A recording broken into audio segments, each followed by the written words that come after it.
He walked into that hospital ready to confront a stranger. But the moment he opened the door, his entire past was staring back, his ex-wife, holding his twins. Now the ruthless mafia boss who destroyed everything must face the one thing he can't control: regret. A ruthless mafia boss storms into a hospital room, expecting a threat. Instead, he finds the woman he betrayed, holding the children he never knew existed. But this time, love isn't his weakness, it's his punishment. He traded love for power. And lost both. 4 months later, fate drags him into a hospital room where his ex-wife stands with twins that carry his eyes. What happens next will break even the coldest heart. Don't blink, every second counts. Rain hammered against the tinted glass of Vincent Moretti's Rolls-Royce, turning the streets of Chicago into rivers of reflection and regret. The city was asleep, but inside that car sat a man who hadn't rested in years.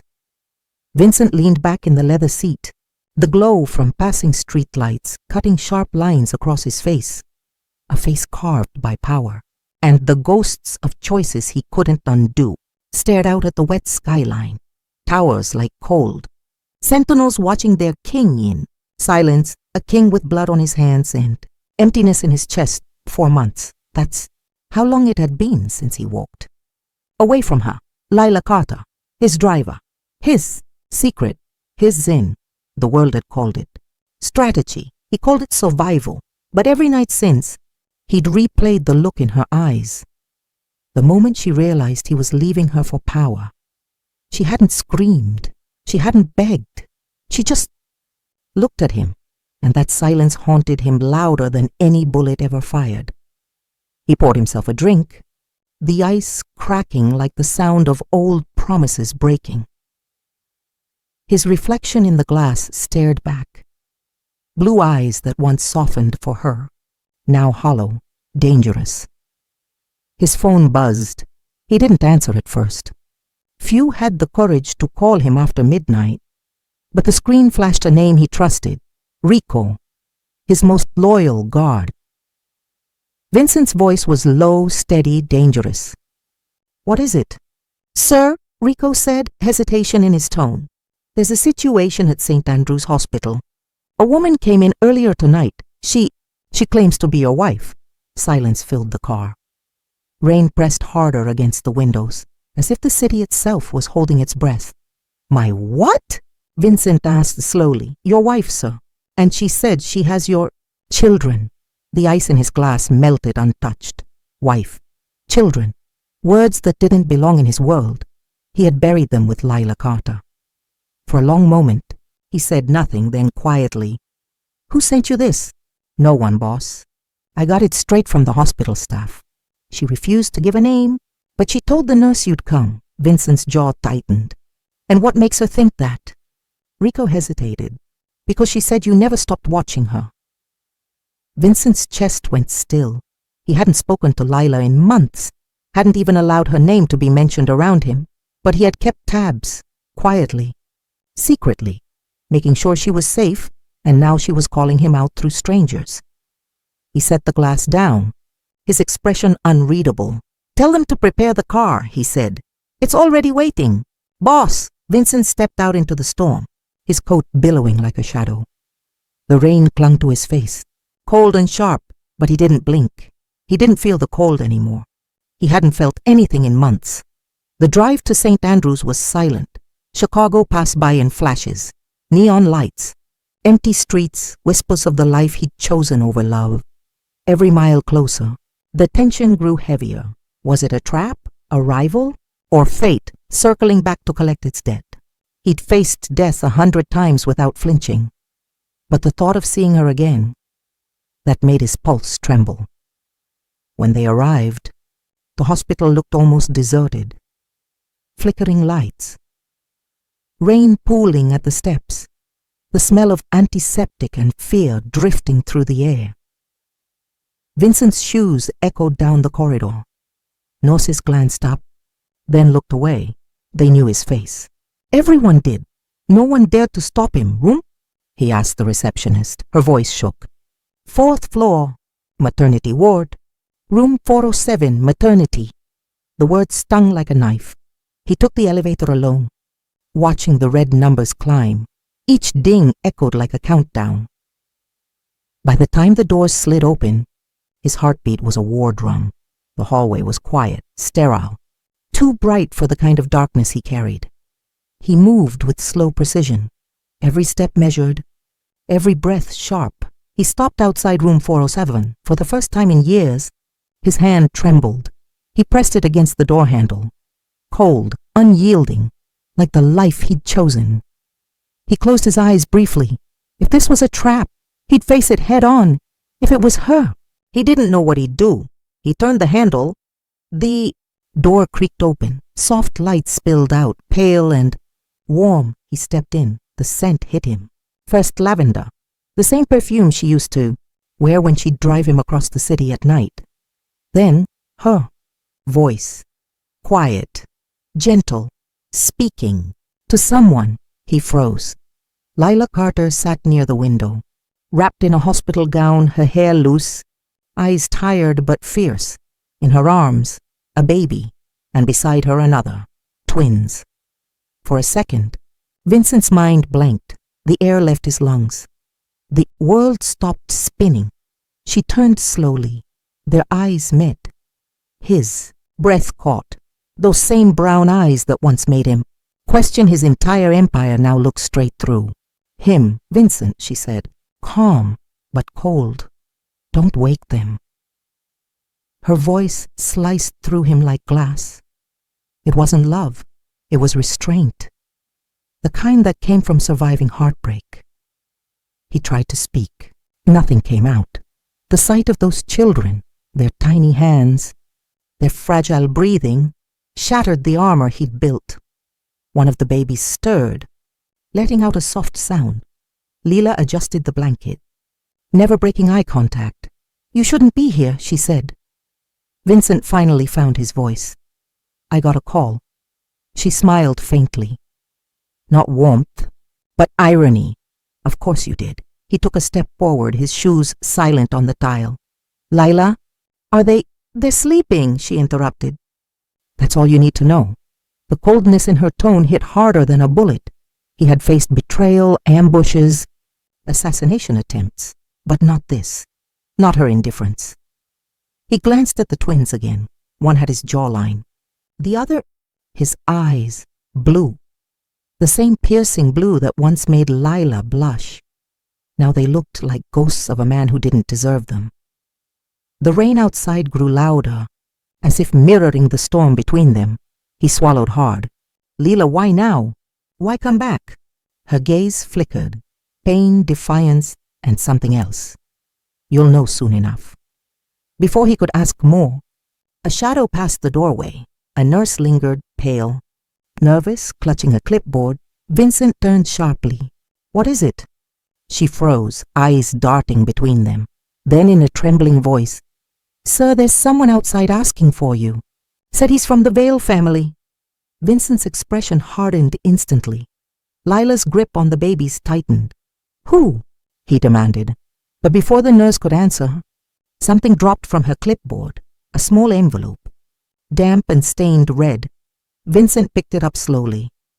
His name wasn't on it. Lila's was. He opened it. Inside, a photo. Leela, standing outside her old apartment, holding a box of baby clothes. A red circle drawn around her head, and one line scrawled beneath it in black ink. "Your sins always find their way home." Vincent's blood ran cold.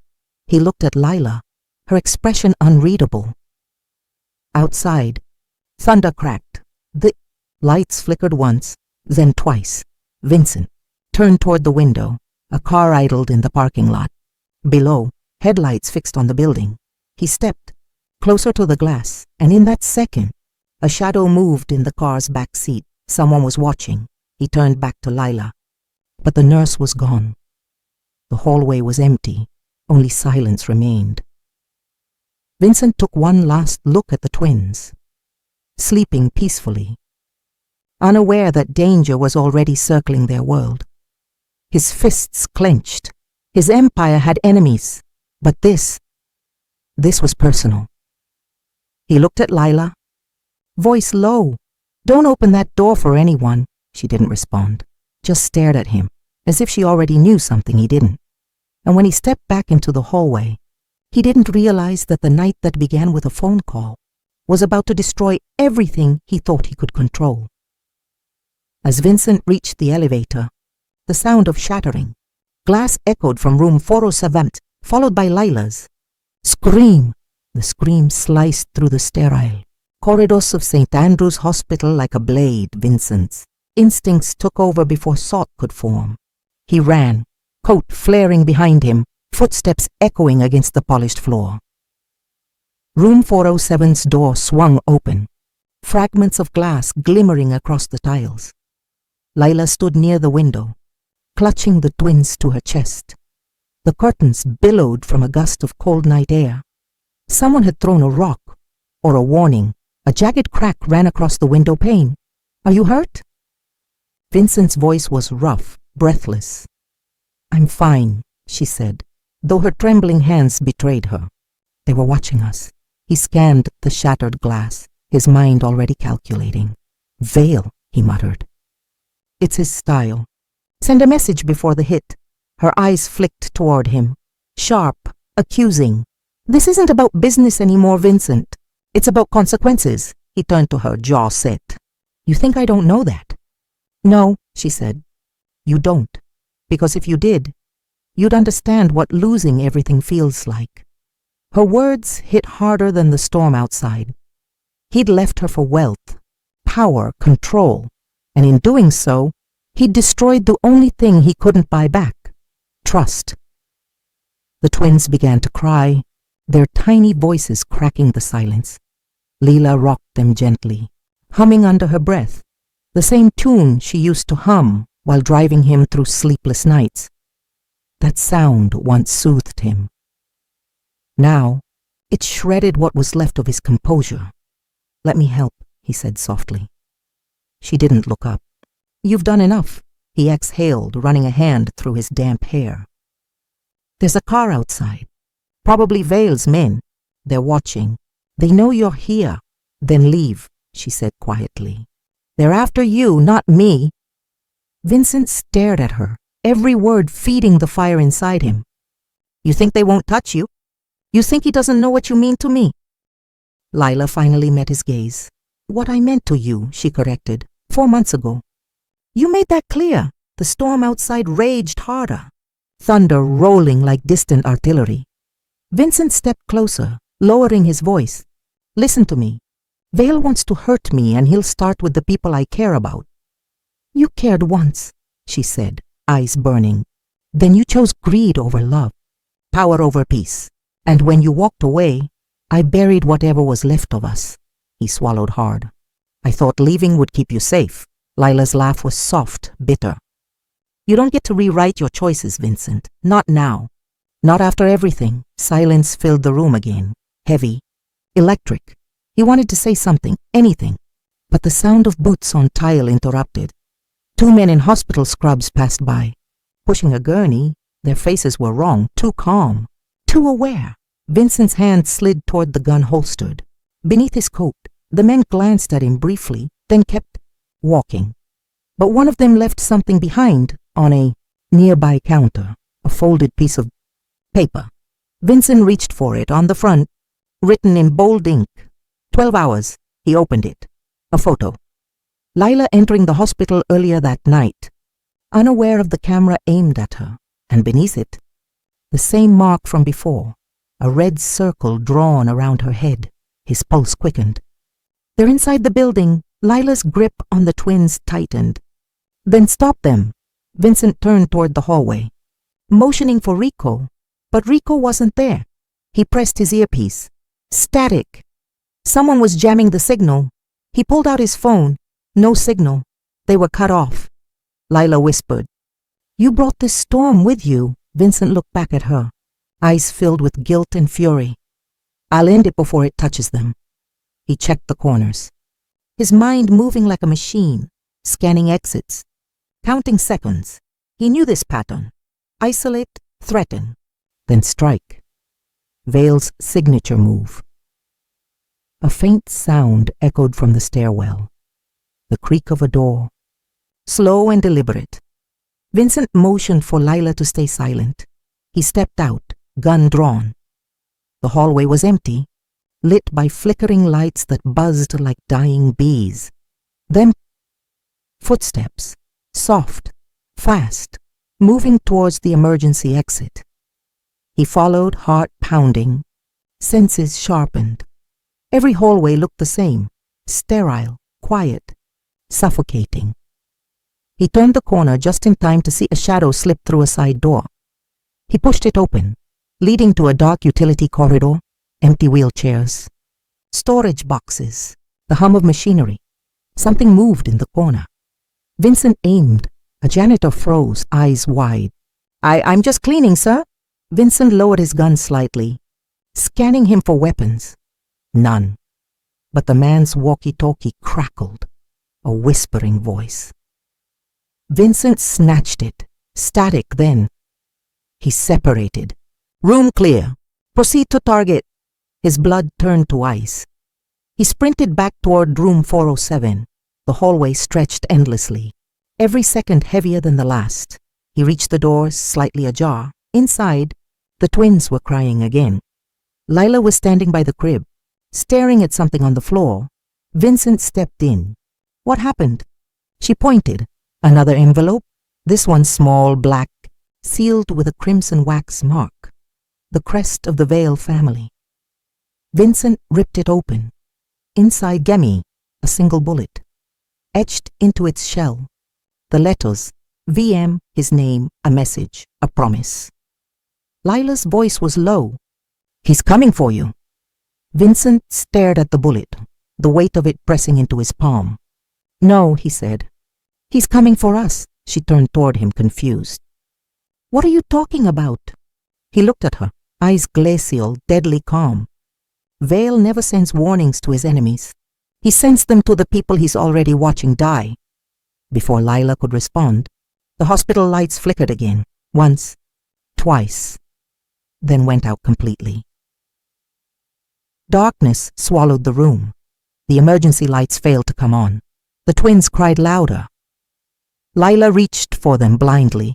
Vincent pulled her close, whispering, "Stay low. Don't make a sound." A metallic clang echoed from the hallway, followed by slow footsteps, heavy, controlled, getting closer.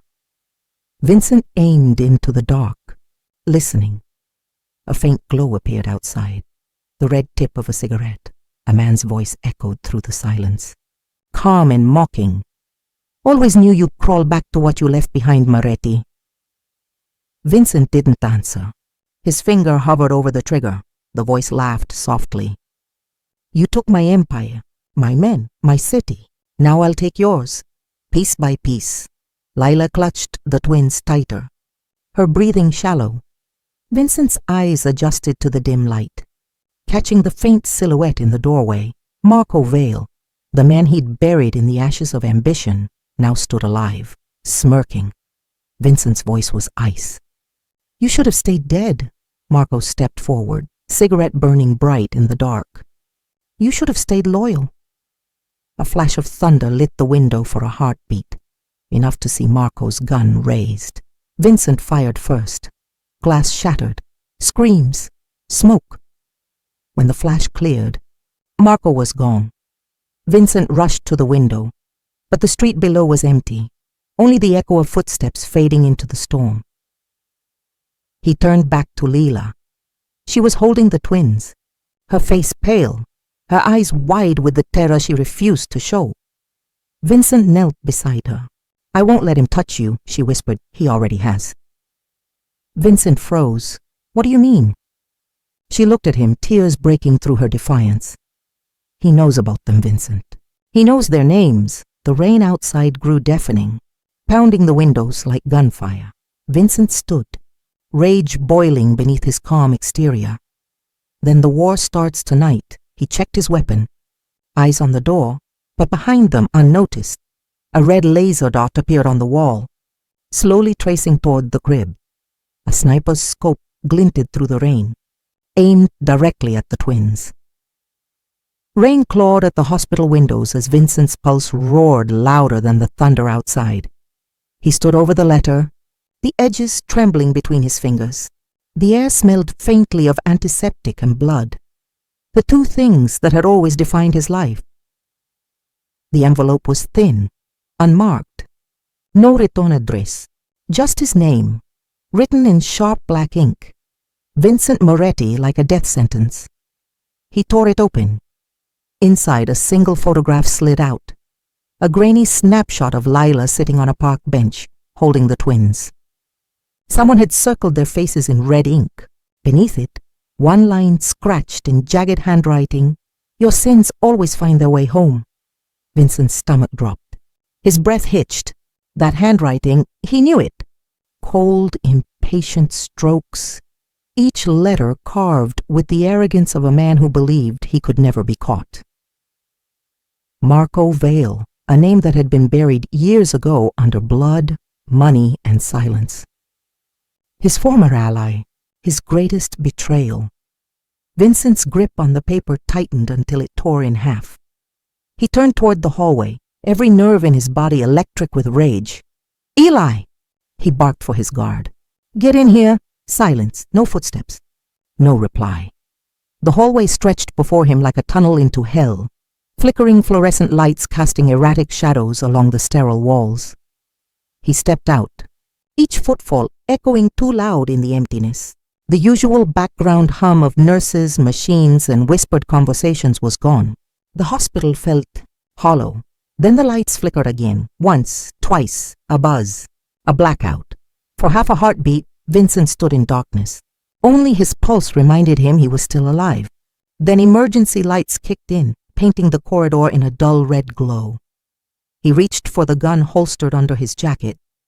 His fingers brushed the cold steel, a familiar reassurance. Something was wrong, terribly wrong. He moved faster, checking each room as he passed. Empty, empty, empty. Where were the guards he had posted? Where was the nurse tending to the twins? A whisper of static crackled through the overhead speakers. Then a voice, faint, distorted. "Vincent Moretti." Still chasing ghosts? He froze. The voice was male, mocking, calm. "Marco Vale. Show yourself." Vincent's roar shattered the silence. "Where is she?" No answer. Only the faint hum of the generators and the rain pounding the windows like fists. He turned back toward Lila's room, panic slicing through the layers of anger and control he wore like armor. He shoved open the door and stopped dead. The bed was empty. The sheets were cold. No Lila, no twins. Only a single pacifier lay on the floor, small and blue, glinting under the emergency light. He knelt, picking it up with trembling fingers. His heart twisted violently in his chest. This wasn't an attack. It was personal. Marco wasn't just sending a message. He was rewriting the past.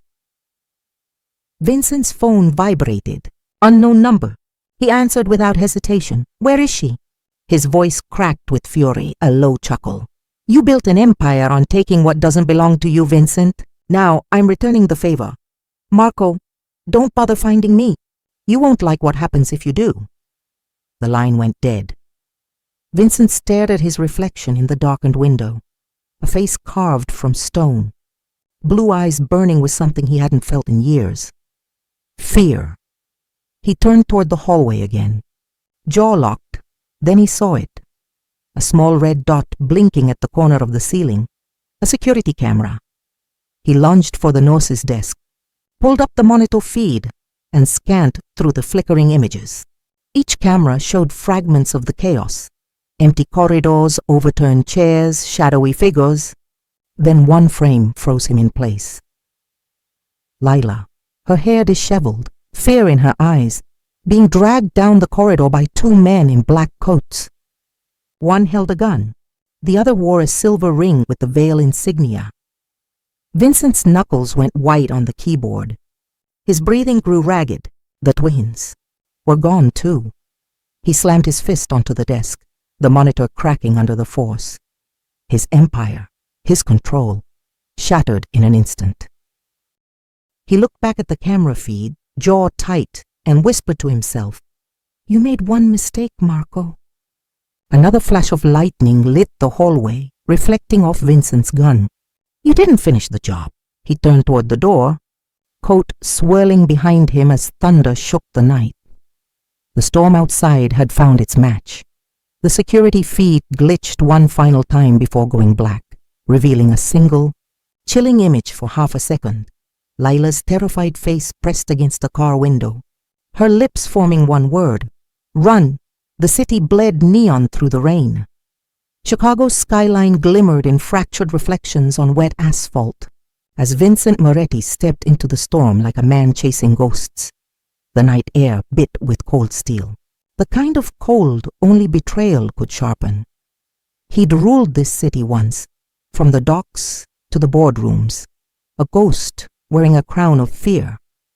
But tonight, he wasn't the ruler, he was the hunter. Vincent's black coat clung to him as he moved through the alleys where his empire was born and where it was now being buried. Every shadow whispered a name he'd tried to forget. Every corner reminded him of the people he'd broken to build himself into something untouchable. But Marco Vale was the one he couldn't erase. He ducked into an abandoned nightclub, his first lead. The floor was littered with glass and dust, the air heavy with the stench of old liquor and gunpowder. A man waited inside, sitting on a broken stool, the kind of informant who knew too much and lived too little. Vincent approached. "You said you saw Marco." The man flinched at his voice. "I saw his men. Dock 47, they're running something big. Shipments. Armed. Where's Lila?" The man hesitated. "Rumor is she's with him." Vincent's jaw tightened. The air between them grew dangerous. "Watch your words." "I swear, boss. They say she's alive and not in chains." She walks beside him. Vincent's silence was worse than anger. He slipped a few bills onto the counter, then leaned close enough for the man to feel his breath. "If you're lying, I'll know. And if you're telling the truth, pray I'm not too late." He left without another word, the door slamming behind him like a gunshot. Hours bled into dawn. Vincent's convoy snaked through the city's underbelly. Tunnels, warehouses, abandoned bridges, each one a ghost of his own making. His right-hand man, Eli, sat beside him in the car, tension written across his face. "You sure this is wise?" Eli asked quietly. "Wise?" Vincent's tone was colder than the rain. Nothing about losing her was wise. Eli didn't respond. He'd seen Vincent kill for less, but this wasn't about business. It was personal. At the docks, the morning fog rolled in thick and low, blurring the horizon. Vincent stepped out, his shoes crunching against gravel and broken glass. The air smelled of salt, oil, and deceit. Dock 47 loomed ahead, an old warehouse that once belonged to Vincent's network before Marco took it. He could almost feel the echoes of his own men dying here, the ghosts of his past watching him return to the place he'd destroyed to rise higher. Vincent moved inside, his pistol drawn, footsteps whispered from above. 2 guards. He dropped them silently, precise and emotionless. He scanned the room, blueprints, crates, scattered weapons. Then he saw it, a single note on the desk, beside a half-burned cigar. "You're late." His grip tightened. The note wasn't for his eyes, it was a lure. Marco was pulling the strings, dragging him deeper into a trap stitched with memory and guilt. By evening, Vincent had torn through half the city. He bribed, threatened, and broke men who swore they knew nothing, but every clue pointed to one thing. Marco wasn't hiding. He was waiting, and Lila, she was the bait. When the sun finally sank behind the skyline, Vincent found himself outside the Vale estate, an abandoned glass mansion on the city's edge. Once used for arms meetings, the place stood silent, glass walls glinting under the moon like 1,000 unblinking eyes. He parked the car and stepped out, hand on his gun, eyes cold. Inside, faint music played, a piano, soft and slow. It wasn't Marco's style. It was Lila's. He moved closer, his heartbeat pounding like war drums. Through the shattered glass, he saw her, Leela. She was alive. Her hair shimmered under the dim lights. Her laughter, quiet, restrained, echoed through the empty space. But she wasn't crying. She wasn't afraid. She was smiling. Across from her sat Marco Vale, his posture relaxed, his hand resting dangerously close to hers. They were talking. No, laughing. Like two people sharing secrets instead of bloodlines of hate. Vincent froze. The image seared into his mind. Lila's soft smile. Marco's smirk, the ease between them that shouldn't exist. For the first time in years, Vincent felt something that wasn't rage. It was worse. Uncertainty. Was this manipulation or betrayal? He stepped closer to the glass, heart clawing against his ribs. His gun shook in his hand. Through the reflection, Marco lifted his gaze, straight toward Vincent's hiding spot. A grin spread across his face. Vincent ducked back behind the wall. Breath sharp and uneven. Marco knew he was there. He'd walked right into the snare. Inside, Marco's voice carried, smooth and deliberate. "Do you really think he'll come for you?" Lila's expression shifted, her eyes distant. "He already has." Marco poured himself a drink, smirking. "Good. Because I've been waiting a long time to bury Vincent Moretti's ghost." Vincent clenched his jaw, his mind a storm. He couldn't tell what was real, what part of this scene was truce, and what was theater designed to break him. Lila looked toward the window, her face half in shadow. For a brief second, their eyes met through the reflection, and she blinked once, slowly, deliberately. It wasn't fear. It was a signal. Vincent's confusion cracked open. She wasn't betraying him. She was playing Marco, but the act was razor thin. One wrong move and she'd be gone forever. He steadied his breathing, eyes locked on hers, silently promising, "I'm here." The glass shimmered as lightning flashed overhead. Vincent reached for his weapon, preparing to strike, when a sharp metallic click echoed behind him. He froze. A gun barrel pressed against the back of his head. Eli's voice, low and steady, cut through the rain. "Boss, don't move." Vincent's breath turned to smoke in the cold air. "You're on the wrong side of this, Eli," he whispered. "No," Eli replied, tone heavy with regret. "You are." The window shattered, and from inside the mansion, Lila screamed his name as the shot rang out through the storm. The echo of the gunshot still hung in the air when Vincent burst through the broken glass, fury blazing in his blue eyes. The storm outside crashed against the shattered windows, lightning splitting the night open like a wound. Lila stood frozen in the middle of the room, one hand still clutching the edge of the table. Her face was pale but calm, too calm for someone standing between two men who wanted each other dead. "Put the gun down." "Vincent," she said quietly, her voice cutting through the chaos like a knife. Vincent's hand didn't move. The pistol trembled slightly in his grip, rain dripping from his coat. "Put it down?" he hissed. "You think you can command me now?"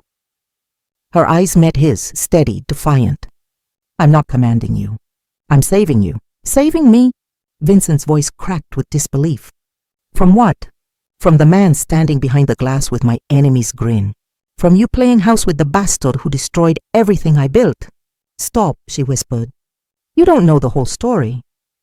"Oh, I know enough." His voice lowered, dangerous and raw. "I know you laughed with him. I know you let him touch what's mine." Lila's jaw tightened. Her words came sharp, almost trembling, not from fear, but from holding back rage. "I stopped being yours the day you left me." "Vincent." That hit harder than any bullet could. The room fell silent, the storm muffling the sound of their breathing. Then, softly, she said, "It's not betrayal, Vincent. It's survival." He froze, confusion flickering behind his fury. "What are you talking about?" Lila stepped closer, her eyes glassy with restrained pain. "When you left, I didn't fall apart. I fought to keep what you gave me, my company, my home, my independence. But Marco came. He offered protection. When I refused, he took everything. Vincent's expression faltered. She continued, voice trembling now. He wanted ownership, not partnership. And when I said no, he threatened to take my children. Your children! A wave of silence hit him like a blow. Vincent's fingers loosened around the gun, the weight of his choices pressing hard on his chest. He wanted them as leverage, she whispered. To break me. To break you. Vincent's jaw clenched, eyes narrowing with a mix of rage and guilt. And you've been playing his game ever since? Lila nodded, pretending loyalty, waiting, watching, gathering every detail that could destroy him from within. Vincent looked at her, really looked at her.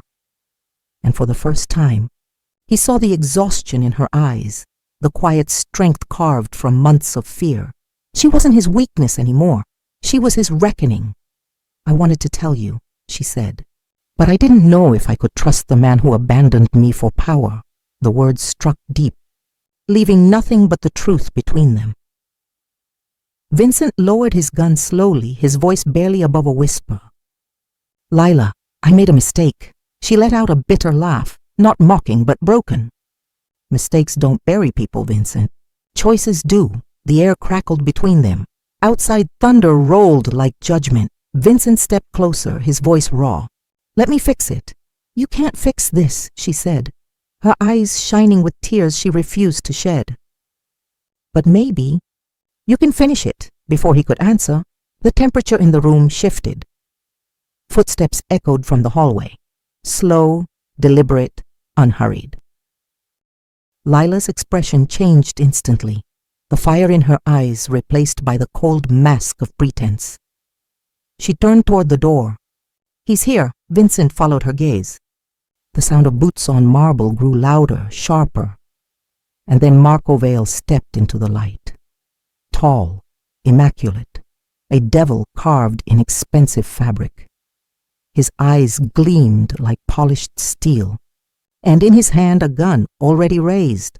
Well, isn't this a family reunion? Marco said, voice dripping with mockery. I'd say I'm flattered, Vincent, but breaking into my home uninvited, that's bad manners. Vincent's gong was up again before Marco finished speaking. You made a mistake taking what's mine. Marco smiled faintly. Yours?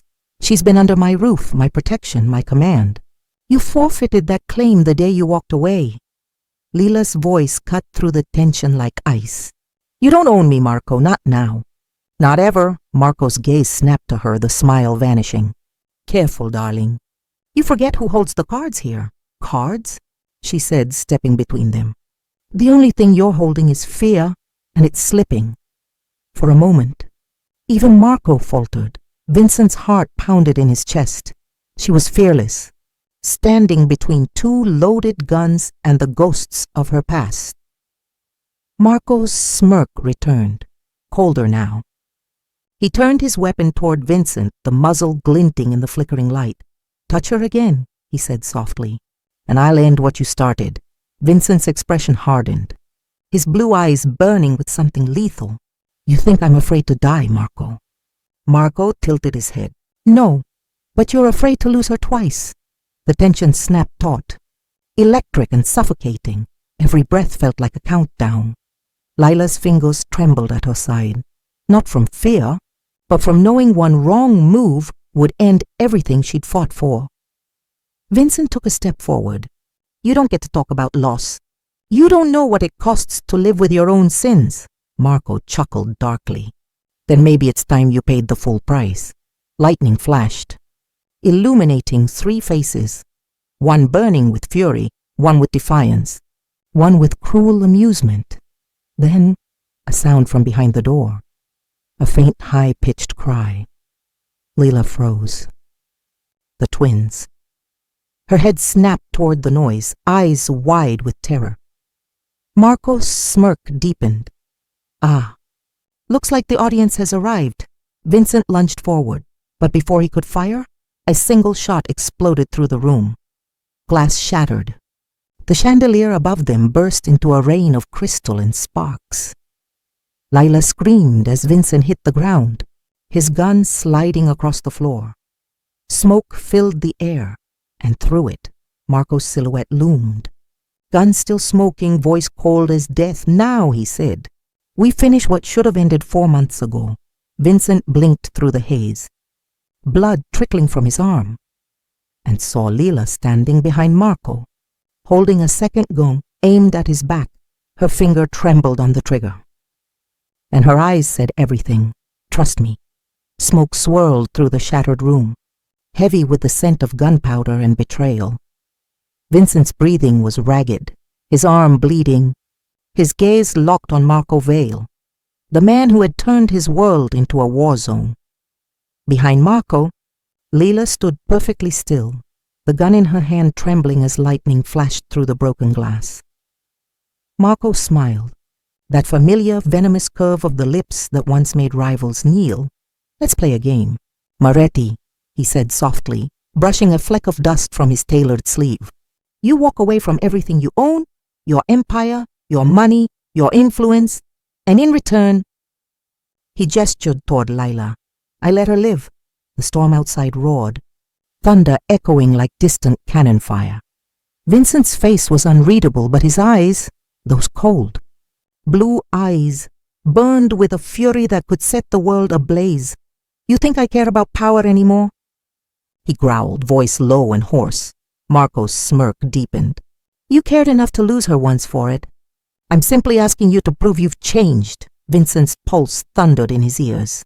He glanced at Lila, her face pale but her stare unwavering, silently pleading for him to stay calm. Marco took a slow step forward, boots crunching over the shards of glass and blood. "You've built your life on control, Vincent. Control over men, over money, over fear, but not over fate." He snapped his fingers. 2 of his men dragged someone out from the shadows, small, crying, terrified. One of the twins, a little boy with Vincent's eyes. Vincent's composure cracked like glass. His hand clenched around his sidearm, but Lila's sharp whisper cut through his rage. "Don't, please." Marco's voice softened to something cruelly intimate. "See, this is the problem with you, Vincent. You always think violence solves everything. But tonight, it's not about blood. It's about surrender." He crouched down beside the child, brushing his hair with mock tenderness. "You've got his eyes," he murmured. "A shame you'll never remember what they looked like when your father still had a soul." "Enough," Vincent barked. His voice cracked through the air like thunder. Marco rose slowly, meeting his gaze head-on. "Then choose. Your empire or their lives." The silence was suffocating. Even the storm outside seemed to pause, waiting for his answer. Vincent's mind raced through every deal, every war, every choice that had brought him here. Power had once meant everything, the control, the fear, the legacy. Now it meant nothing, not when the cost was his family. He looked at Lila. She didn't speak. She didn't need to. Her eyes said what her lips couldn't. Let it go.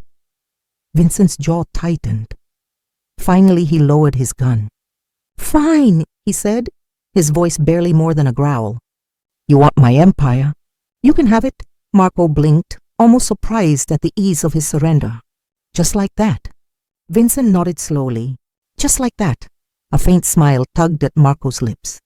"Then let's make it official." He tossed a folder onto the table. Legal papers, already prepared, as if Marco had known this moment would come. Vincent stepped forward, blood dripping onto the pages as he grabbed a pen. "You've planned this for a long time," Vincent muttered. "Since the day you burned my warehouse," Marco replied coldly. "You took my world from me. Tonight, I take yours." Vincent signed his name. Each stroke of the pen felt like a blade carving into his chest. His empire, the empire he'd built from ashes, gone in seconds. He pushed the papers toward Marco, his voice steady but hollow. "It's done." Marco's grin returned, wide and victorious. "Excellent. You finally learned humility." He turned to his men. "Release the woman, and take the boy back to his mother." Lila rushed forward, clutching her son tightly as tears streaked down her face. Vincent's eyes softened, just for a moment. Relief flickered like the briefest sunrise after a long storm. Marco straightened his jacket, his tone casual. "A pleasure doing business with you, Moretti. You're free to live the rest of your miserable life, knowing you've lost everything." Vincent said nothing. He just stared at him, calm, quiet, dangerous, the kind of silence that comes before something breaks. Marco turned toward the exit, his men following.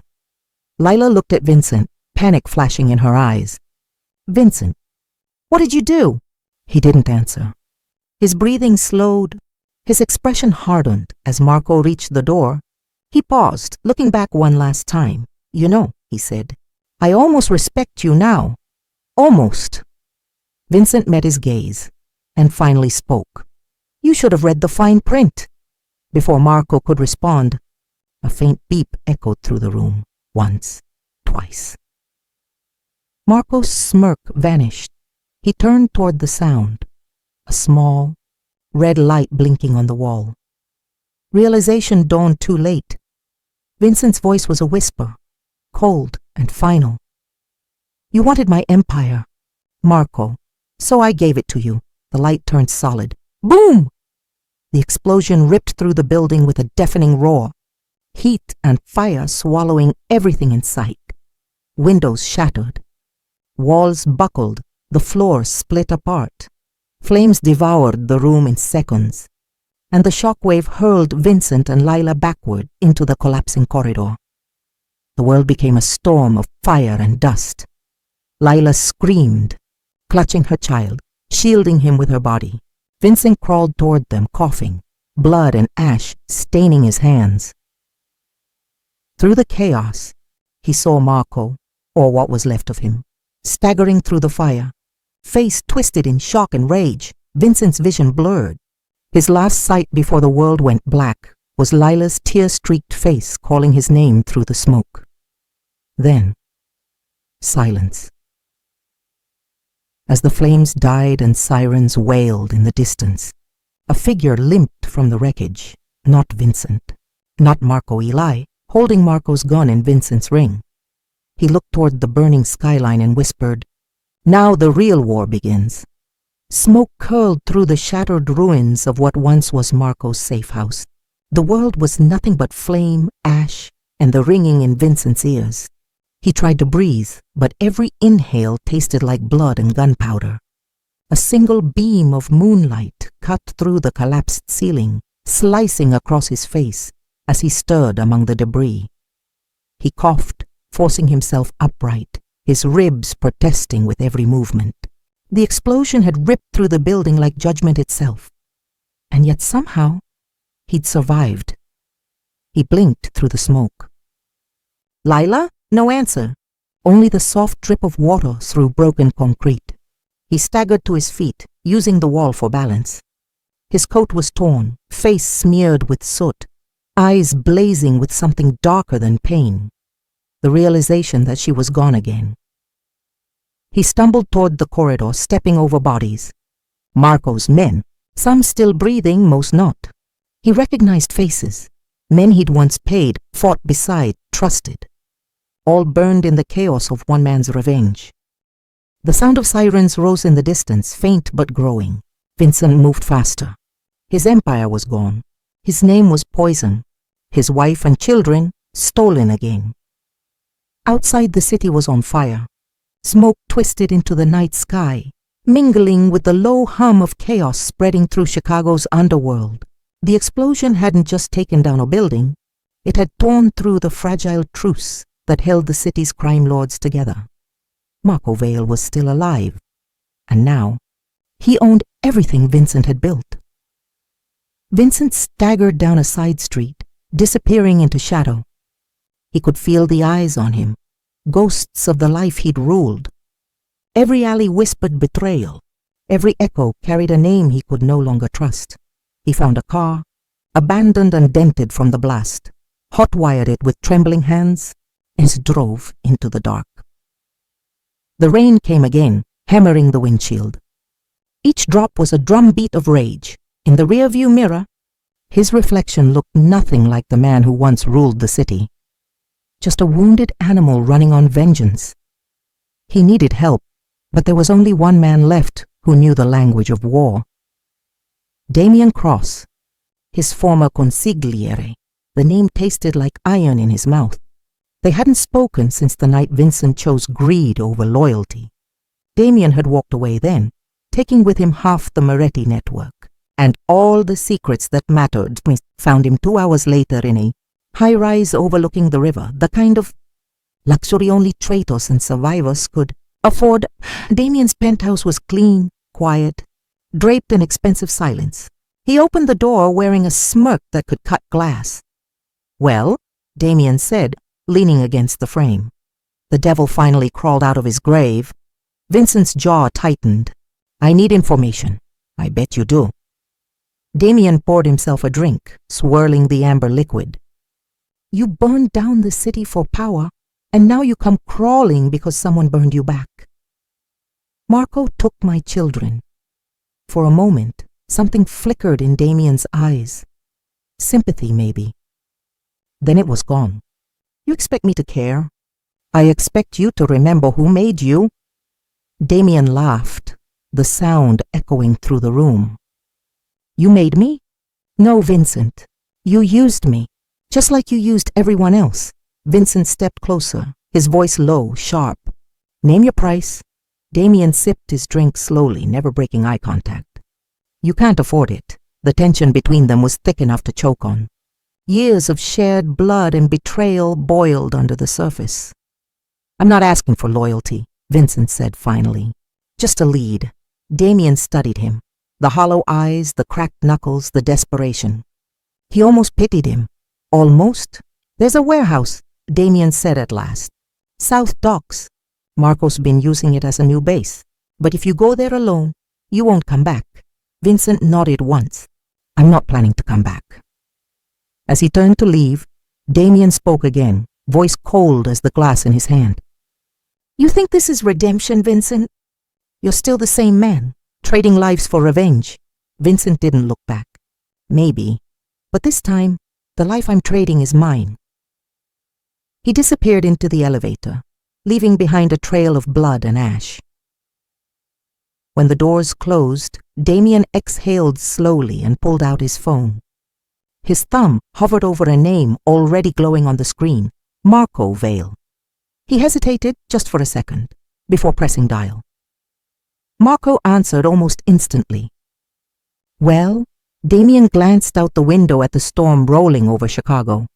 "He's alive," he said quietly. "And he's coming for you." A pause. Then Marco's voice, calm and deliberate. "Where is he now?" Damien swallowed the last of his drink. "I'll send you his location. But I want my payment first." "Of course," Marco said. "You've earned it." Damien smirked faintly. "No, Marco. I'm earning it right now." He hung up and typed the message, Vincent's coordinates, and sent it. The text disappeared into the digital void. He stood there for a long moment, staring at his reflection in the dark glass. The city below shimmered with sirens and firelight, a graveyard of Vincent's empire. And for the first time in years, Damien felt something like guilt, but it was too late. Down on the street, Vincent's car stopped at a red light. A sniper's scope locked onto his chest from a nearby rooftop. The rain fell harder. The trigger tightened. A single breath. Then the world went white. The night bled silver over the forgotten train yard. A graveyard of rusted metal and ghosts of freight cars long gone. The air was thick with mist, the silence unnatural. Even the wind seemed to hold its breath. Somewhere within that maze of steel and shadow, Lila sat tied to a chair, wrists cut and lips trembling. A dim light swung above her, creaking softly, painting her face in flashes of fear and defiance. Her twins whimpered in the corner, small hands clutching each other. She leaned toward them as far as the ropes would allow. "Your father will come," she whispered through split lips. "I promise you, he'll come." Outside, Vincent Moretti stood at the edge of the yard, the darkness wrapping around him like an old friend. His coat rippled in the cold wind, gun resting loosely in his hand. His eyes, those cold blue shards, glimmered under the moonlight. Not with rage, not even hate. Something deeper, something final. He inhaled once, steadying the storm inside. Then he stepped forward, a single echo of boots on metal. Then another. Up in the guard tower, Marco's men noticed movement. Shadows sliding between the rail cars. They squinted through their scopes. Target in sight, Marco's voice came through their earpieces, calm and venomous. Let him come. Let him see what he's lost before he dies. Vincent didn't sneak. He didn't hide. He walked straight down the center of the yard, through the light and into the heart of the ambush. Every gun trained on him, every finger twitching on a trigger. He didn't blink. The first shot cracked the silence. A guard on the left dropped, clean, precise. Then chaos erupted. Gunfire exploded from every angle. Sparks burst from metal walls as bullets ripped through the night. Vincent moved like he'd rehearsed death 1,000 times, gliding through cover, each movement deliberate, each shot a promise kept. One man lunged from behind a car. Vincent spun, disarmed him, and fired before the body hit the ground. Another came from the right, silenced with a bullet through the throat. He wasn't fighting for vengeance anymore. He was fighting for something rarer, redemption. Minutes passed like seconds. When the smoke cleared, the yard was silent again, except for the soft hum of a dying light and the faint cries of his children. Vincent's heart clenched. He followed the sound until he found them. Leela bound to a chair, her face streaked with blood and tears. Leela. Her eyes met his, disbelief, relief, pain. You came. He holstered his gun and cut her free, his hands shaking for the first time in years. You think I'd let him have the last word? She smiled weakly, even as blood dripped down her arm. You always were terrible at walking away. Before he could answer, a click cut through the silence. Marco stepped out from behind a derailed train car, his suit immaculate, his smile sharp as broken glass. He held a pistol steady against Lila's head. Touching, he said softly. Really touching. Vincent froze, gun half raised. Let her go, Marco. Marco laughed, low, dangerous. You always thought you could control everything. But look at you now, crawling in the dirt for a woman who betrayed you. She never betrayed me, Vincent said. You did. Marco's smile faltered for just a moment. Then he regained it, pressing the barrel harder against Lila's temple. You want to be a hero? Fine, let's play one last game. He tilted his head towards the corner where the twins huddled, terrified. Choose your wife. Or your sons. Lila gasped, eyes wide with horror. Vincent, don't. Vincent's mind fractured for a heartbeat. The world blurred. The cries of his children, the weight of his past, the pull of the trigger. Time slowed, stretching into something unbearable. He looked into Lila's eyes and saw everything he'd destroyed. Love, trust, innocence. Then he turned to Marco, his voice steady. You made one mistake, Marco smirked. And what's that? Vincent's gun rose, smooth, silent. You gave me a choice. 2 shots shattered the nightos. The first, straight through Marco's shoulder. The second, through the chain holding the light above them. It crashed down, sparks erupting as Marco fell backward, screaming. Vincent lunged, grabbing Lila and pulling her to cover. The air filled with smoke and fire. Marco's men scrambled, shouting orders, firing blindly into the haze. Vincent shielded Lila with his body as debris rained down. Stay down, he growled. She clutched his arm, trembling. The twins, I'll get them, he promised. I swear it. He turned, ready to move, but then froze. Through the haze, a figure rose from the ground. Marco, bleeding, half burned but alive, his gun still in hand. Their eyes locked through the smoke. Vincent raised his weapon. Marco did the same, both men breathing hard, both haunted by the same ghosts. The train yard pulsed with silence again, the moment before the storm. Somewhere in the distance, a train horn wailed, echoing like a scream. The twins cried out. Lila screamed his name, and in that heartbeat the trigger was pulled. 2 gunshots rang out, but only 1 man fell. The smoke cleared slowly, revealing Lila's horrified face. She looked down and whispered, "Vincent, no!" The night hung heavy over the train yard, the smoke twisting into strange shapes as the echoes of gunfire faded into the distance. For a long, unbearable moment there was nothing, only silence. Then the metallic scent of blood drifted through the air, and the world came rushing back. Both men had fallen. The ground beneath them was slick with rain and ash. Lila crawled forward, each movement sharp with pain, her hands shaking as she pushed past the shattered remnants of metal and glass. Her breath came in ragged gasps as she reached Vincent's side. He lay half buried under debris, his black coat soaked in crimson. His face was pale, his chest rising in shallow, broken rhythm. "Vincent!" "No, no, stay with me," she whispered, pressing her trembling hands to his wound. Blood seeped through her fingers, warm and relentless. He coughed, eyes fluttering open just enough to find her face through the haze. "You and the twins? Safe!" Tears streaked down her cheeks. "We're fine. Just don't talk, please." He managed a faint smile, one of exhaustion, one that carried the weight of 1,000 sins. "You always told me I'd die stubborn." Behind them, a sound broke through the smoke, the faint scrape of movement. Marco Vale. He was alive, barely, crawling, one hand clutching his bleeding side, the other dragging his gun toward him. His eyes burned with venom. "You think you've won," he hissed. "You can't kill what's already part of you." Vincent forced himself upright, every muscle screaming. His hand found his weapon and he aimed it at Marco's chest. His voice was calm, steady, the voice of a man who had finally stopped running from his past. "This isn't revenge," he said quietly.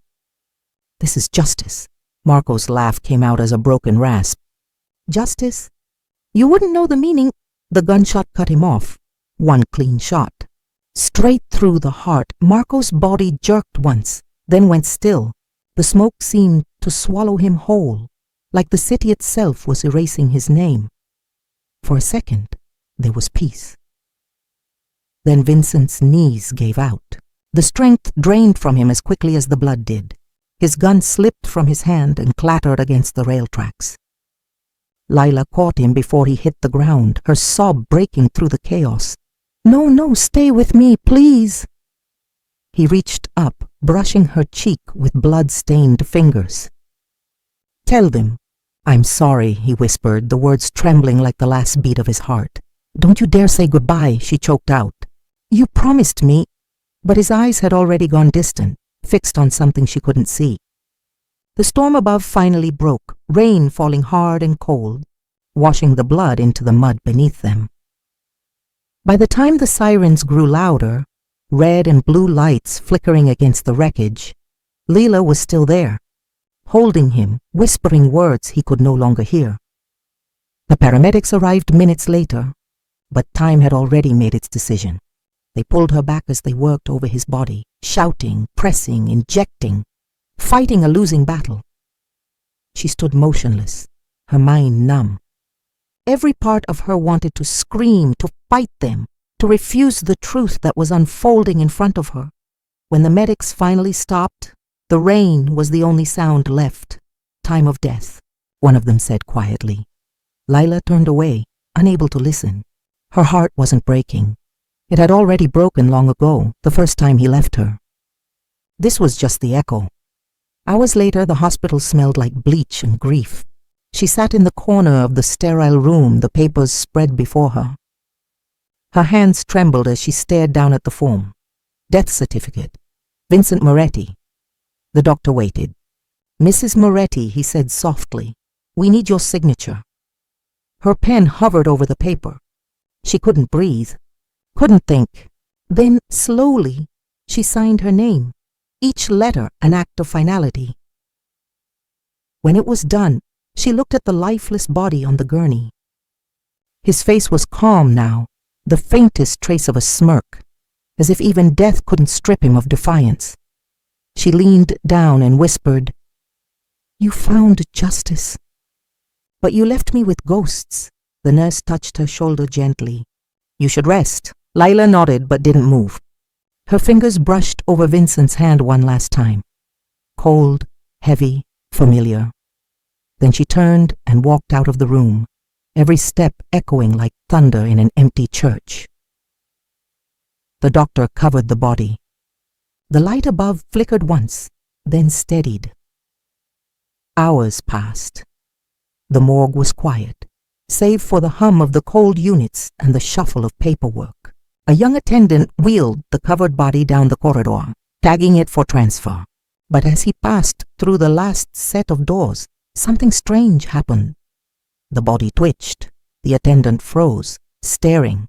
The sheet shifted, barely, almost imperceptibly. Then again, a faint sound followed, a breath. The boy stepped closer, heart pounding. He reached for the edge of the sheet, hesitated, then slowly pulled it back. Vincent's eyes shot open. They were cold, sharp, alive. The attendant stumbled backward in terror as Vincent sat up, dragging in a harsh, desperate breath. His voice was hoarse, but his words were clear. "Where's Lila?" He ripped the IVs from his arm, swung his legs off the gurney, and stood. His movements were slow but purposeful. A man reborn not from mercy but from rage. He looked around the empty morgue, his mind already moving ahead of his body. If Marco Vale had been the devil, then the true hand behind this, the one who orchestrated everything, was still out there. And this time, Vincent Moretti wasn't coming for justice. He was coming for war. Outside the hospital, a black car idled in the rain. Inside, Damien watched the morgue doors through the glass. When Vincent stepped into the alley, alive and breathing, Damien smirked and whispered into his phone. He's back. 1 year had passed since the night Chicago burned. The city had rebuilt itself the way only cities like this could, with silence, money, and blood. Scars had been paved over, names erased, and power simply traded hands. But the ghosts still lingered in the corners, whispering the stories of men who thought they were gods and learned they were mortal. Lila Carter stood at the floor-to-ceiling window of her penthouse overlooking the skyline. The city shimmered beneath a bruised sunset, the streets below glistening from a recent rain. She had changed, not just in posture or dress, but in the stillness of her eyes. The fragility that once haunted her was gone, replaced by the calm strength of a woman who had survived everything designed to destroy her. Behind her, laughter echoed, two small voices chasing each other through the marble hall, the twins full of life and light. Their joy was the one sound that reminded her there was still good left in this world. Carter Holdings had become a financial empire under her command. What had once been a transport business beneath Vincent's criminal shadow was now a legitimate conglomerate that even senators feared to cross. Lila had built it from ashes, her own redemption written in every deal, every victory. But some nights, when the wind carried the sound of thunder, she still woke up expecting to hear gunfire. She told herself he was gone, buried. Then came the knock. 3 soft taps. The sound froze her where she stood. Her breath caught, her hand tightening on the edge of her desk. It was almost dusk, no visitors, no meetings scheduled. The twins had stopped playing, sensing something in their mother's stillness. She crossed the room slowly, her heels echoing like heartbeats. The knock came. Again, a little firmer this time. She opened the door, and the world stopped. Vincent stood there. Not the Vincent she remembered. Not the immaculately dressed king of Chicago's underworld. Not the man who used silence as a weapon. This Vincent was different. His face was marked by faint scars, his hair shorter. His posture less like a conqueror and more like a man who had fought the devil and barely walked away. His blue eyes, once cold and ruthless, now carried something new, humility. Lila's throat tightened. "You're supposed to be dead." A faint smile touched his lips. "I buried Moretti." His voice was rough, weathered by a year of running from ghosts. "But I came back for the man you once loved." The twins peeked from behind the couch, staring at the stranger with wide eyes. Lila turned slightly, shielding them out of instinct. "You don't get to walk in like nothing happened," she said, her tone sharp but trembling underneath. Vincent nodded slowly. "I wouldn't dare." He stepped forward, stopping just inside the doorway. Rain glistened on his coat, and thunder rolled far in the distance, as if the city itself were holding its breath. "I don't want forgiveness," he said. "I don't even deserve it. I just want to prove that I can be something other than what I was." Lila crossed her arms, trying to steady her voice. "You can't rewrite the past, Vincent." He met her gaze, his words quiet. "Then let me earn a future, one heartbeat at a time." The silence that followed felt like the longest of her life. Every memory, the betrayal, the blood, the love, clashed inside her until her chest ached. But when she looked into his eyes, she didn't see the monster who left her. She saw the man who once looked at her like she was the only thing real in a world built on lies. Her eyes softened, though her voice stayed firm. "Then start by being their father." For the first time in years, Vincent's composure cracked. His breath hitched, his jaw clenched, and he dropped to one knee before the twins. They hesitated at first, studying his scarred face. Then the little boy stepped forward, curious. "Mommy, is he the man from your stories?" Lila's voice caught. "Yes, baby." "He is." The boy reached out a small hand. Vincent took it gently, like it was made of glass. The little girl followed, climbing into his arms without fear. She touched the scar on his cheek. "Did it hurt?" Vincent's throat tightened. "Not as much as being away from you." Lila turned her face towards the window, blinking hard as tears welled in her eyes.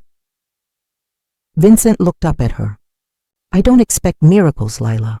I just want to stand beside you, not as the man I was, but as the one I should have been." For a long time, she said nothing. Then she stepped closer, her hand brushing against his shoulder. "You're not the man I remember," she whispered. "But maybe that's a good thing." Thunder cracked above them, shaking the glass. Rain began to fall again, streaking the city in silver threads. Vincent stood, still holding the twins. For the first time, he looked out over Chicago without feeling like he had to own it. The skyline no longer looked like his kingdom. It looked like a place where he might finally rest. He turned to Lila, his voice low. "Everything I built was for power. Everything I lost taught me what power really is." She met his gaze. "And what's that?" "Choosing love when the world teaches you fear." Small, trembling smile crossed her face, one that carried both forgiveness and the memory of every scar they shared. The twins laughed again, the sound breaking through the heaviness in the room. Lila walked to them, slipping her hand into Vincent's. For a moment no one spoke. The storm outside raged, but inside there was peace. He had spent a lifetime fighting men who ruled by blood. But now, standing there with his family, he finally understood the war had never been about enemies. It had always been about himself. He kissed Lila's forehead softly, his voice barely above a whisper. "No more ghosts." She nodded, resting her head against his chest. Outside, lightning carved through the sky, reflecting off the skyline like a crown made of glass. And in that fleeting moment, Vincent Moretti, the man who had once been king of Chicago's shadows, became something far greater. He became free. In a city that worshipped power, he chose redemption, and for the first time, Vincent Moretti was truly free. As the storm faded, a phone buzzed on Lila's desk, a message from an unknown number. It read, "Marco Vale was never buried." Vincent's eyes darkened, and the city exhaled. The story wasn't over.